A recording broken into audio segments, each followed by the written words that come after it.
Moment of clarity. He realized that his obsession with winning had blinded him to what was truly important: the happiness of both families and the well being of the babies. The next morning, he called a family meeting. "I've been thinking," he said. Instead of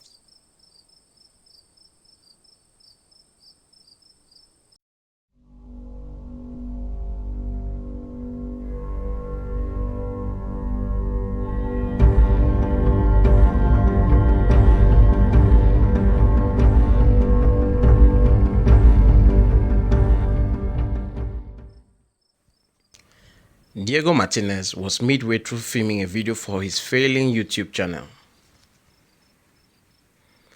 It was a fitness channel. He named it Alpha Gains. And so when his phone rang, he paused the camera. Annoyed, he said, "Who's calling me at 10 a.m. on a Tuesday? Don't they know I'm busy changing lives here?" He picked up the phone. "Diego Martinez, future fitness icon. Speak." "Hi, this is St. Mercy Teaching Hospital. We are calling about your baby." Diego froze. His 3-month-old niece, Mia, had been the center of the Martinez family since the day she came home. His parents, Carlos and Maria, doted on her, and even his sarcastic younger sister, Sophia, had softened into a doting aunt. "What about her?" Diego asked, his voice tense. "There's been a mistake. We mixed up the babies in the ICU.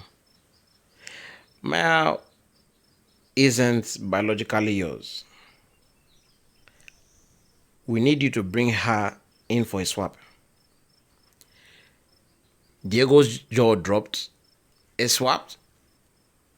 Are you kidding me? You think we're just gonna hand over our baby because you messed up?" The nurse on the other end sighed. "Sir, we understand this is difficult, but the Adeyemi family is very upset. They want their child back immediately." "Well, they can get in line," Diego snapped. "We are not giving her up." He hung up and stormed into a living room where his family was gathered. "We've got a problem," he announced. Carlos Martinez looked up from his newspaper. "What now, Diego? Did you get banned from another gym for filming without permission?" "This is serious, Pops," Diego said, pacing the room. "The hospital just called. They said Mia isn't ours. They mixed her up with some other baby and now they want us to give her back." Maria gasped, clutching Mia tighter. "What? No! She's ours. She's been ours for 3 months." Sophia, ever the pragmatist, pulled out her phone. "I'm recording this. This is going to be gold for my TikTok." Diego ignored her. "We are not giving her up. End of story." Carlos frowned. "Diego, we can't just ignore this. If there's been a mistake, we have to fix it." "Fix it? Pops, this is our family we're talking about. You think some random family can just waltz in and take her?" Maria burst into tears. "I can't lose her, Diego. I just can't." Diego knelt beside her. "You won't, Mom. I promise." Meanwhile, at St. Mercy Teaching Hospital, the Adeyemi family had just arrived from Lagos, Nigeria. Chike Adeyemi, the patriarch, was fuming. How could this happen? How could they give our child to strangers? His wife, Neka, held the baby they had been raising close to her chest. Chike, we can't just take her away from them. They've been caring for her for 3 months. She's not theirs, Chike said firmly. She's ours. Emeka, the eldest son, tried to mediate that let's just talk to them. Let's just talk to them. Maybe we can work something out. Amara, their rebellious daughter, rolled her eyes. Or maybe we can just keep both babies. Problem solved. Dr. Peter, the hospital administrator, approached them nervously. The Martinez family is on their way. Please, try to keep this civil. The two families met in the hospital's waiting room, and the tension was palpable. Diego immediately squared up to Chike. So, you're the guy trying to steal my sister? Chike glared at him. She's not your sister. She's my daughter. Yeah, well, you're gonna have to go through me to get her. Emeka stepped between them. Let's all calm down. We are here to find a solution, not start a fight. Sophia, filming the entire confirmation method. Too late for that. Dr. Patel intervened. Why don't we all sit and talk this through? After hours of arguing, Dr. Patel proposed a temporary solution. The families would spend a week together, co-parenting both babies while they figure out a permanent arrangement. Diego scoffed. You think we're just gonna play house with these people? Carlos put a hand on his shoulder. Diego, it's the only way to figure this out. Reluctantly, both families agreed. The Adeyemis had rented an Airbnb in Brooklyn, and the Martinez moved in with them. The week was a disaster. Diego and Chike clashed constantly, arguing over everything from parenting styles to cultural differences. Diego challenged Emeka to a jollof rice cook-off, which ended in a fiery kitchen disaster. Uncle Tito showed up uninvited and offended Chike by calling his traditional Nigerian attire a Halloween costume. But amidst the chaos, there were moments of connection. Maria and Neka bonded over their shared love for the babies, while Sophia and Amara became fast friends, teaming up to throw Diego at every opportunity. One night, after a particularly heated argument with Emeka, Diego had a moment of clarity. He realized that his obsession with winning had blinded him to what was truly important: the happiness of both families and the well-being of the babies. The next morning, he called a family meeting. I've been thinking, he said. Instead of swapping the babies, why don't we raise them together as one big blended family? The room fell silent. Chike frowned.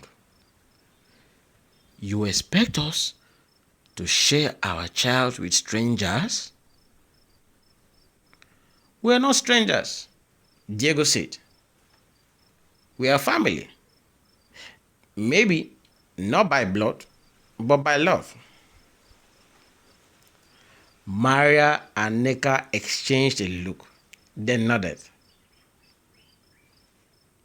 I think it's beautiful.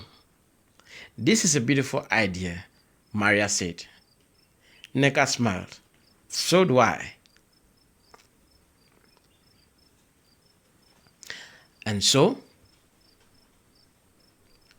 with a joint baby naming ceremony, blending the Martinez and Adeyemi family cultures and traditions,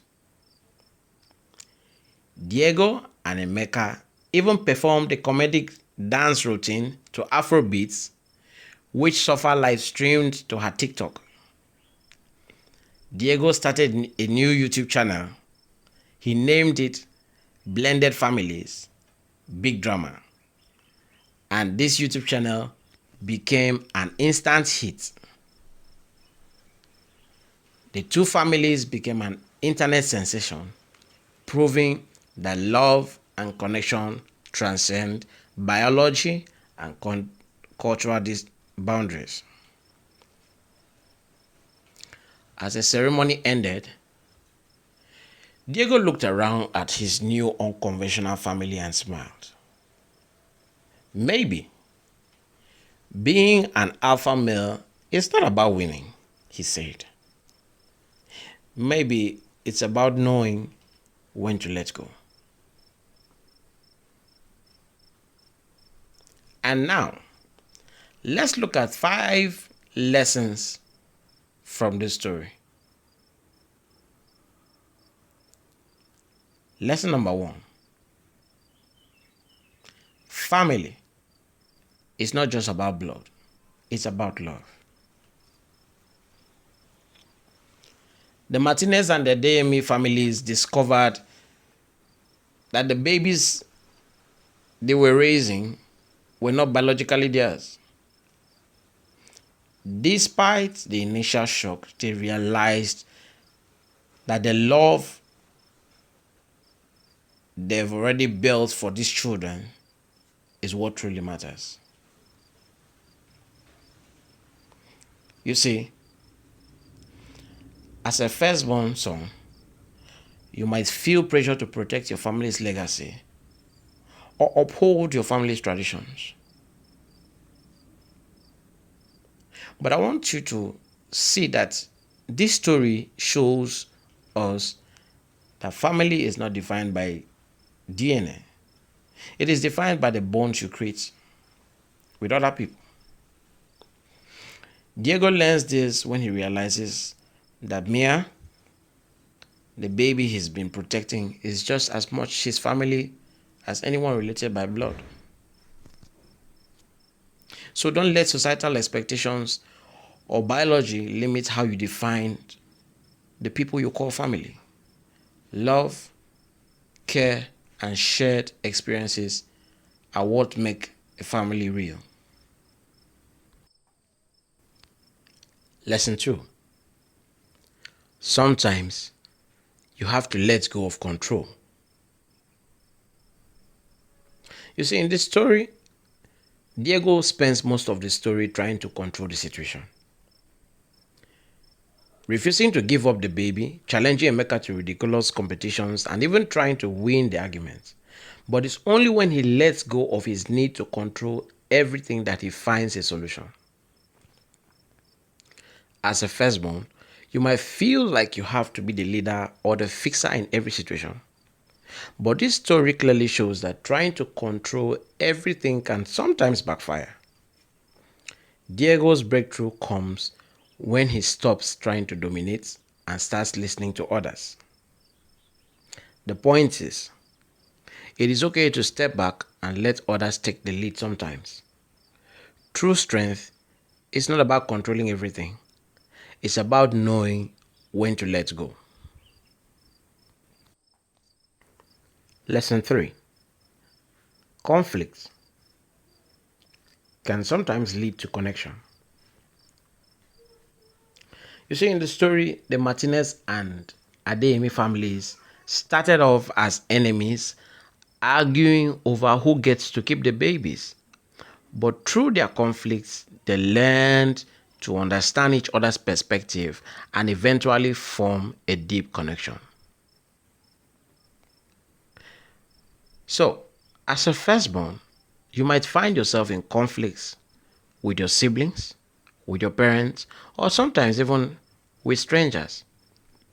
But this story shows that conflict does not have to be destructive. It can be an opportunity to learn, to grow, and to build stronger relationships. So, don't shy away from disagreements. Use them as a chance to understand others better and find common ground with them. Lesson 4: humor can diffuse even the toughest situations. In the story, from Uncle Tito's ridiculous antics to Sophia's sarcastic commentary, humor plays a huge role in helping both families navigate the chaos. Even Diego's over the top challenge, like the jollof rice cook off, brings moments of levity to an otherwise tense situation. The point is this: life can get heavy, especially when you are trying to live up to expectations as a firstborn. But this story shows that humor can be a powerful tool for erasing or even easing tension and bringing people together. So don't take yourself too seriously. Sometimes a good laugh is the best way to get through a tough situation. Lesson 5: growth means putting others first. In the story, Diego starts the story as a self proclaimed alpha male focused on winning and protecting his family's reputation. But by, but by the end, he realizes that true growth means putting the needs of others, especially the babies and both families, above his own ego.